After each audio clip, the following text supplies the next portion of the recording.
We've looked at the opportunity to exit over the last probably 10 to 12 years, and every time we look at it, everybody was offering a low multiple. And at the age I was at in a lower multiple, I didn't feel like that was enough money to retire on, and I had nothing else to do. What was I going? The question was, what was I going to do?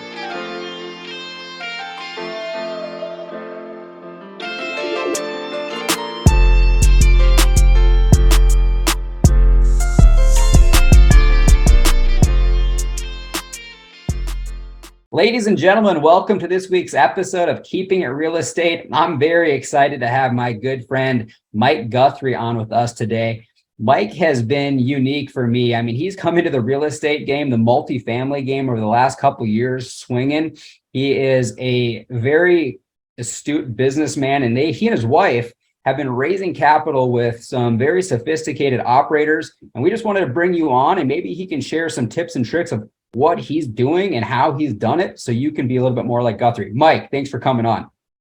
Hey, thank you, Dan, so much for having me. It's been quite the ride. Our real estate investing journey began probably 27 years ago, buying single family homes and managing them ourselves. We ended up with about 7, and that just got to be a lot. And so we managed that for a spell, and then we decided about 4 years ago to unload all of those and move into the multifamily space, because we were actually looking for a better way to avoid income taxes. And that's how we really got our main start. It was looking for another way to avoid tax.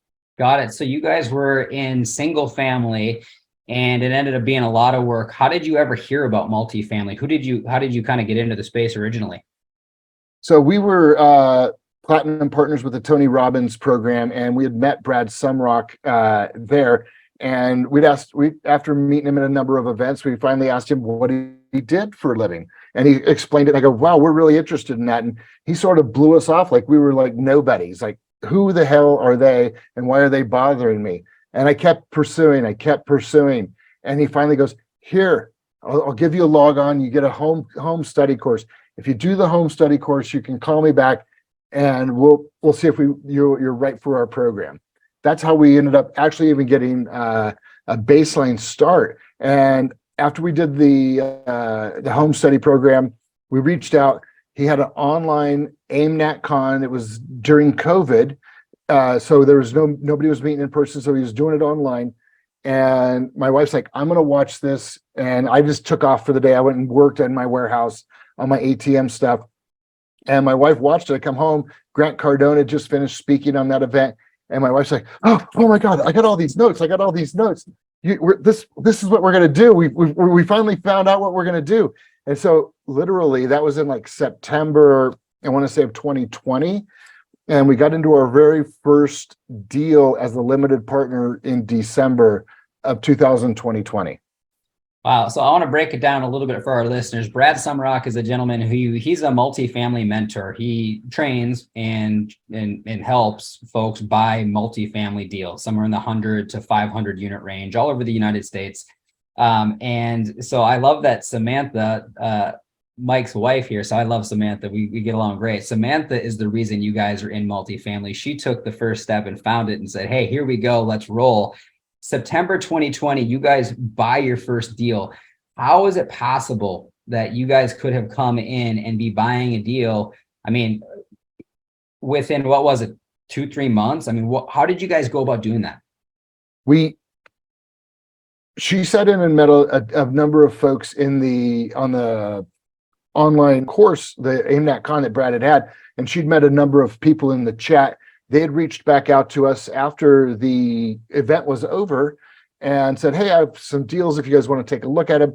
So we invested passively as limited partners in some deals in December, and then on into January.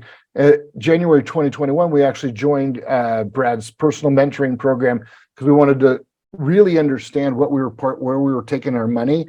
And so we wanted to have a full understanding of how these investments worked and how they operated, if we're going to put our hard-earned money in. It's not like you're putting in $300, $400, $500. You're putting in $50,000 to $100,000, real money into these investments and not understanding them or actually knowing how they operate and how they work, it'd be just like throwing money at a moving target and hoping something sticks. So we joined the personal mentoring program at that point in time just for pure educational purposes, had no intentions of doing anything further other than investing our money passively and continuing to operate our ATM company. Yeah, a little, side discussion on getting further education, you guys. Mike and I, our story, if you remember, we had 60 units in 2017, and then we started with the same personal mentoring program. And at the time, we thought we knew multifamily at a pretty deep level, thought we had a really good understanding. We were buying deals since about 2012.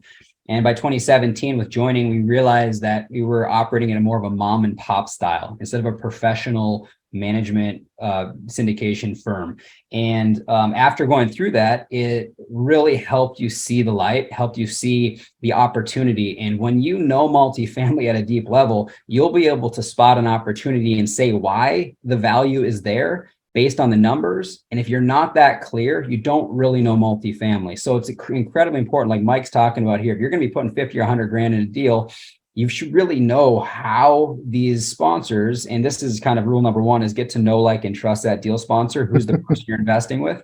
Mike can talk a little bit about that as well. But without that initial knowledge of being able to see if someone's pulling wool over your eyes, because this is an easy business to adjust a little bit of numbers and show these really impressive returns, when in all reality, it might be pie in the sky numbers. So, Mike, maybe you want to talk a little bit about that. How do you pick your general partners, the people you partner with? What are some of the signs that say, hey, yeah, I like this person, let's roll? I want to know their history. How long have you been doing this? What markets are you currently focused on? Do you have a track record of getting into a deal, operating a deal, exiting a deal, and how did that work? I know our past performance isn't going to guarantee the future. I mean, we all thought the future was really, really great until 2022 hit and all the interest rates spiked like nobody's business, right, last year. And I think that caught everybody by surprise. But what happens is during those kind of times, you actually start to see how true operators step in and manage that property so that they are bringing back value to the tenants, and which brings value to the investors. So I like to understand what tough situations the current sponsors have faced. Have they faced any? Has it all been gravy? Did they jump in 2008 and then all of a sudden they get to 2022 and they go, what the heck happened here? Or did they say, I seen that coming and this is what we did to prepare for it, and this is why we're still in great shape today? So you have to really understand the team, and you want to trust the team because you're handing over your hard-earned money. And for me, as a syndicator now and a general partner, people trust that I'm going to do what I say I'm going to do, and I'm going to do it in a fashion that they respect. And I think as a general partner, we are always being interviewed, whether we believe we are or not. If you're at a social event, a meetup, or wherever, and you start talking to people, they're actually wondering how you're going to answer questions in real time. And are they going to be able to trust you? Do they trust what you're saying to them now versus what you're trying to say to them when you're selling an opportunity? So if we're not always being trustworthy and being transparent, it's going to be harder and harder down the road to actually get people to come alongside you and join in on these syndications. Yeah, I can't second that enough, what Mike's talking about here, you guys. Your reputation is everything in this business. And I really do think that in these coming 2 years, the folks that survive and are still around, I know people don't like to say survive till 25, but the reality is that is potentially kind of the game you're in right now because of the bridge in variable debt that went into place over the prime time of buying between 21 and early 2022. You've got some folks that maybe over leverage your deals. This is part of where we're probably headed right now. We're starting to see some deals come out on the market that we saw a year ago that are now coming back, and they're at a 20-25% discount. So this is the opportunity. This is the time. You have to be prepared. You have to know what you're doing. You have to be investing with groups that have a reputation and have been through some cycles, just like Mike's talking about. Mike, kind of going back, you're an ATM guy. You guys had a major ATM company. You just sold it. You were just telling me right before we hopped on here. What made you guys want to, get out of the ATM space just recently? Why did you sell your company now? Well, we've looked at the opportunity to exit over the last probably 10 to 12 years. And every time we look at it, everybody was offering a low multiple. And at the age I was at, in the lower multiple, I didn't feel like that was enough money to retire on. And I had nothing else to do. What was I going, the question was, what was I going to do? And over the last 3 years of jumping into multifamily pretty much with both feet and still operating the ATM company, I now had another opportunity to replace current cash flow with new cash flow. And by saving in taxes, that helped us tremendously to actually stack more dry powder cash on the side to actually be able to live off of when we did sell the ATM company. So I think the main thing is the reason it took so long to exit the business is we had nothing else to do. And I'm now 55 today, and I have enough money to retire on, but I'm like sprinting to deals. There are so many, like Dan was just saying, there are things coming out at a discount, and every property today now has a story. What story did that seller get himself into or find himself becoming a victim of, or did he do his own thing, and it was his own problem he created? Maybe he created his own problem. But what's the story on the property, and why are they selling it? And how can we, as buyers, come alongside and help them out? They're not going to get all the help they want, but they're going to get some help to get out, so then they don't end up having a default or a repossession or something like that on your record, which then just kills the rest of your multifamily career in the borrowing space. So I think you're 100% correct there. And I wasn't at the bus tour where our lending partner friend James was talking survive till 25, although that resonated with me, and I was thousands and thousands of miles away when I first heard it, and I keep repeating it. It's one of those things that it gets locked in, and you go, okay, what are we doing to focus out into the future? What do we have to do on deals we're buying today to ensure we are doing the right things by our tenants, number one, and our investors, number two? Because if we can do right by them in both certain circumstances and survive till 25, the rewards are going to be astronomical. Yeah. I can already see it. And based on the forward curves and where they're saying lending rates are heading, it's the sky's not falling. What I believe is winter's here. We're in a recession. We're in a time where profits are made by those who are prepared, and we just need to hang on and wait. Yep. I'm with you there, Mike. I think that, what's interesting to me is that when things were really, really good, you're scared to buy, but you're asking, are we buying at the top? Are we over leveraging? Are we going in?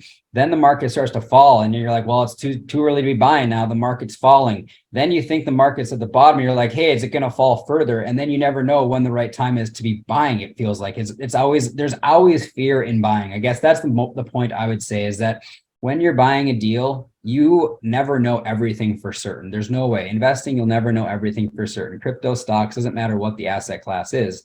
But based off of some of the real-time data we're getting, now appears to be one of the best times since 2008, 9, 10, the last recession we were in.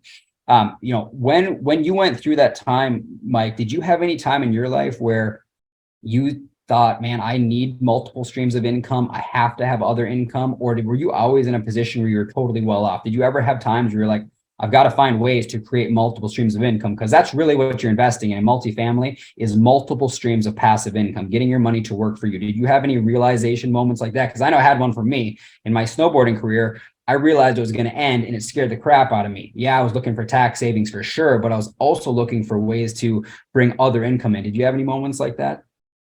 Absolutely. So I was in the military, got out, and went from having an income to having no income because my time had expired in the service. Then I had to go find a job. I had just met Samantha at that point in time, and I was just getting my X-ray tech license. At that time, I was an X-ray tech in the service. So I had to convert that to a civilian job. So I had to go get licensed in the civilian sector. And I knew at that point in time, as an x-ray tech making $21, $22 an hour in 1994, I believe it wasn't going to get me to where I really wanted to be. So I was always looking for something else. I always told my dad I was going to own a laundromat. Why a laundromat? Because everybody needs to wash their clothes, and not everybody can afford a washing machine. And those things work while I'm working my current job. So I was always looking for other ways to make money while I was making money in my current W-2 position. So along comes the ATM opportunity. I was doing X-ray. We bought our first 4 ATM machines on Samantha's credit card. I didn't have a credit card at the time. So she lent our company the money. That's why she's the president. And then we borrowed $10,000 from a family member to load in those ATMs. So now she's got a job, I have a job, and the ATMs are doing their job while we're still doing our regular 9 to 5. So we were always looking for other ways to create passive income. Once the ATM company started to outpace my X-ray tech job, I had to quit my X-ray tech job and focus just on the ATM company. And then that blew up. It only took 27 years to become an overnight success. So it takes time. Everything worth doing takes time, and you got to continue to build. Warren Buffett says, set it and forget it, and check on it later. Set it and forget it. Check on it in 3 months. Set it and forget it. So we kept setting more ATMs and forgetting about them. Set them and forget them, and just grow it. Samantha would ask me every January, or actually not January, it'd be December. We'd be planning out the next year.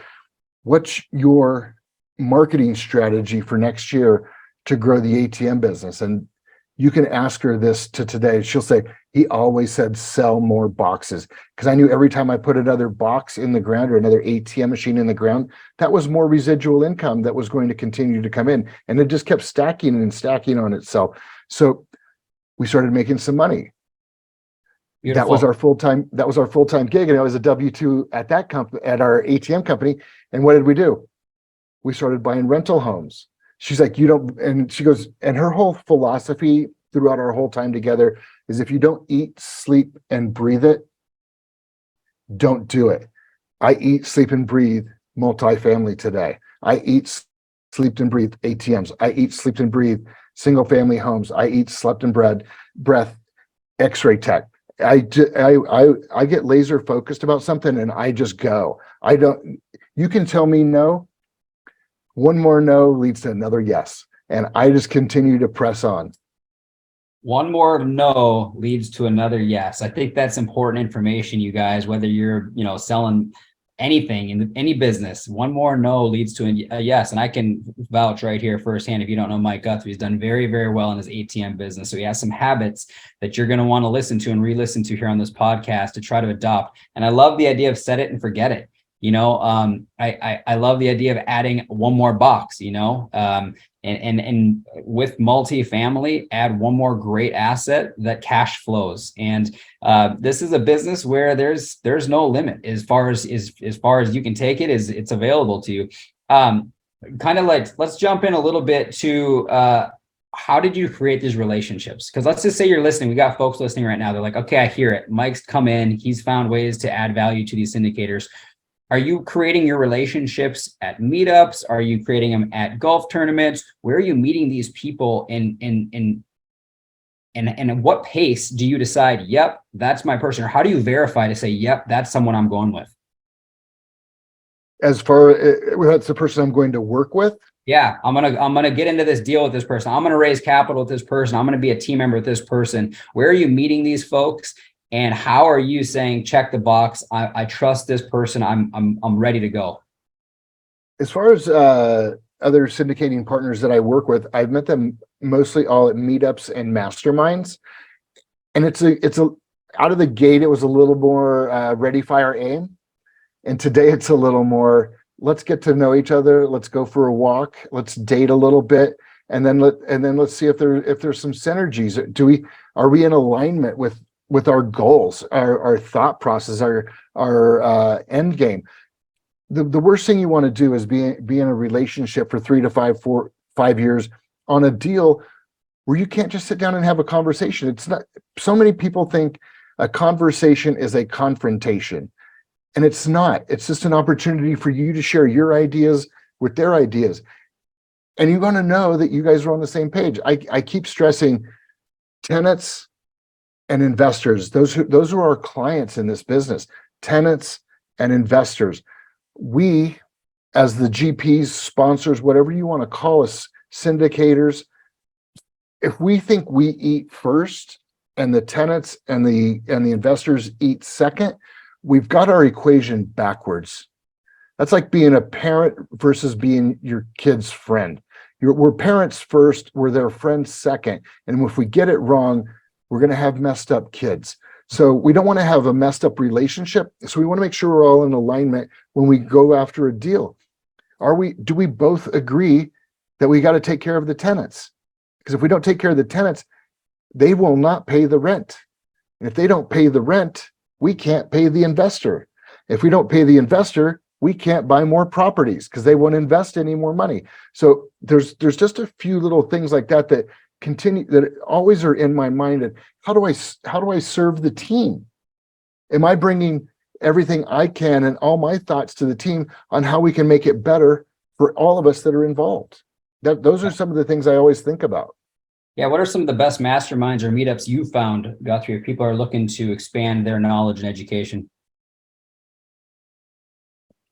They're ones that aren't already in this space. For me, I joined Tony Robbins Platinum Partnership. I didn't even know what syndicating apartments was. I was there to meet people. I was not there raising money. I wasn't there trying to sell anything. I was there trying to better myself and meet other amazing people that were trying to better themselves and try and find lifetime friends. So if you're going in there with a purpose and a goal and what's the word I'm looking for?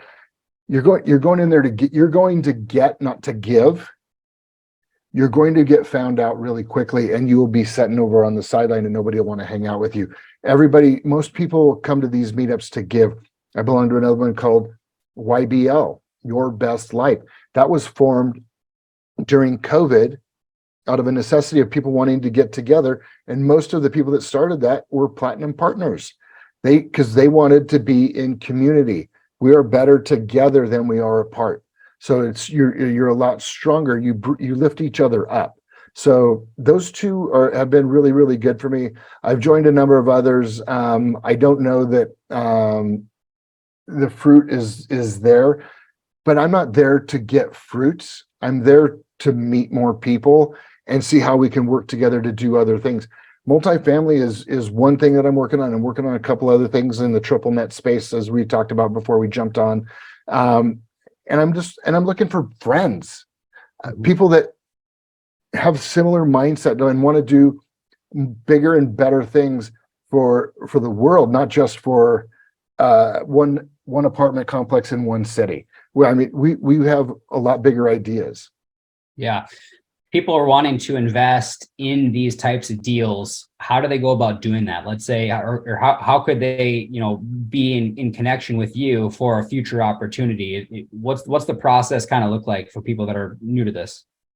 We would definitely want to jump on a phone call or a face-to-face Zoom. I did an educational Zoom last night on why should you be investing in a time of crisis like today when interest rates are uncertain and whatnot. And I probably had 40 people there out of the 300 and some odd people that signed up. I had like 45 people on the whole webinar. 10 people that I'd never met face-to-face before signed up on my calendar to have a one-on-one, because I explained to them 99% of the offerings I bring to the table are what's called a 506B, where you have to actually know the person. So I want to get on a Zoom just like this, get to know who you are, understand your investment criteria, your goals, and your I don't need to know your net worth, but I want to have a feel that you're not going to hand me your last $50,000 and be in 6 months going, Mike, I need my money back. I want to know that you're secure enough that when you jump into one of these investments, you understand the criteria. You understand that we're going to be doing this for 3 to 5 years, and that you have the wherewithal to hold on for that long. Mhm. Yeah. So it's definitely, you want to have a one-on-one with somebody to really understand what their needs are. Okay. The one-on-one. So you guys, the pre-existing relationship, what he's talking about for a 506B means he's not going to be offering his investments just publicly. It's not going to go on Facebook and social media. There has to be some sort of a relationship, and that's how we do our deals as well. There has to be a pre-existing relationship where we have met you guys or talked to you, or it was arm length referral where we got to know you through that. And then you're able to be investing in some of these deals. So the part that's interesting to me is that a lot of these great deals, you're never going to see them. You don't even know how to get in them. So you have to do a little bit of work and put yourself out there to meet the right people so that you can actually see these kinds of deals. It's funny that you say that, because that was the biggest problem for Samantha and I. We didn't know anybody that was doing these deals. We didn't know anybody on how to get in. We had heard of Kenny McElroy and a couple other big name, Grant Cardone, and some of those people. And by the time their offering hits the street, it's already full. So you can't even get in. So it's always better to find a friend and know a friend before you need a friend. Yeah, or get a referral going on. If you got a buddy who's Absolutely investing with somebody and they tell you, hey, I've been investing with these people for the last few years, their deals have performed. That's always the best, interaction and connection you can possibly get. So maybe reach out to your friends. What do you guys do with your money? That's something else I think that just isn't talked about enough, is what do you do with your money? This is a time of high inflation, and I don't think you're going to see inflation die overnight. As much as they want it to, as much as we'd like to see it come back down to 2%, I just don't see that happening quickly. And you're going to have to become educated on what to do with the dollars you do have. Is it gold, silver, crypto, real estate, whatever that asset class is? Learn about it. We're obviously all about multifamily, multiple streams of income. As far as taxes go, you said you really got into multifamily to save on taxes. Mike, maybe you can share a little bit about what it was able to do for you. What was the benefit when you invested into multifamily for taxes, when you save on taxes? So the first thing we did was I became a real estate professional. And how did I do that? My whole focus was on nothing but real estate, single family, multifamily, you name it. I was trying to learn more about it. Number one. Number two, you have to make more money in the real estate than you do from your regular job.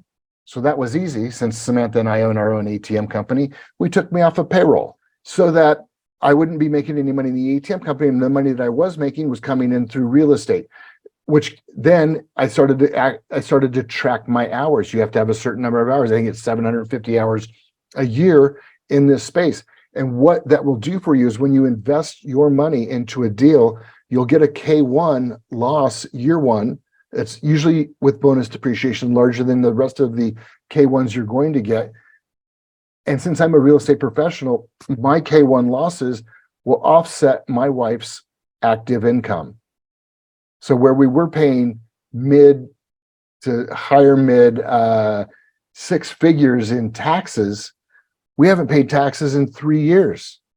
That saved me I would say it's probably saved me almost $2 million over the last 3 years of checks we just don't have to write to the government anymore. Which investing, what asset class can you invest in? Get a K1 coupon that offsets your active income for your family and saves you that kind of money. And I know not everybody makes that kind of money, but if it saved you $30,000 that you didn't have to write that income tax check for, or $50,000, whatever it might be, think about it. What could you do with that extra $50,000 that you didn't have to pay to the government? That's another investment you could make. And then all of a sudden you're making an additional investment every year from the tax savings you have. 2 to 3 years down the road, you'll end up with 15, 20 different income streams from 10 to 15 different properties. And then when those start to sell, just watch how that snowballs on itself and really starts to propel you into true financial freedom. Yeah, ladies and gentlemen, if you do not know what Mike is talking about, you need to do a little research on how to invest in multifamily and receive depreciation. But it was a pretty dang good explanation here. A book that's worth reading too is Tax-Free Wealth. Tom Wheelwright, popular guy, CPA, talks all about what Mike's talking about in detail. Mike, best advice for our listeners as we wind this down for, people that are listening, they're struggling financially, they're looking for a better way. What would you say to them? First, I'd ask the question of how many people do you actually know that got rich saving money? The rich got rich because they were investing money. Whether you invest a little of what you have, you invest a lot of what you have, or you invest everything you have, you're never going to get rich. Nobody gets rich saving their way there. You could save your money in a bank account where say it's making 3% interest, but when inflation's running, as the government says, 8%, you're losing 5% of the value of that money every single year. Its buying power is going down. So you can't save your way to being wealthy. You have to invest your money in something, whether it's multifamily, whether it's with Dan and Mike at Granite Towers, or it's with Kenny McElroy or whoever else you decide to invest with. Get off your rear and start investing in something. Invest in yourself by putting your money to work for you. We just exited our ATM company. We're sitting on a pile of cash. It's got to go to work. Otherwise, come January, it's going to be worth 5 to 8% less than it's worth today. Its buying power is going down as it sits in the bank account. It's driving me crazy already, and it's only been there a few days. So I'm taking my own advice and I'm investing more. I'm in 29 deals as a limited partner. 12 of those deals I'm a general partner on. I take my own advice and I keep I diversify into multiple different apartment complexes across the same asset class, because they are going to pop. And when they do pop, it's going to snowball on itself and it's going to be an amazing day. And like you, I want to make sure I'm taking great care of my family. Mike, I love that.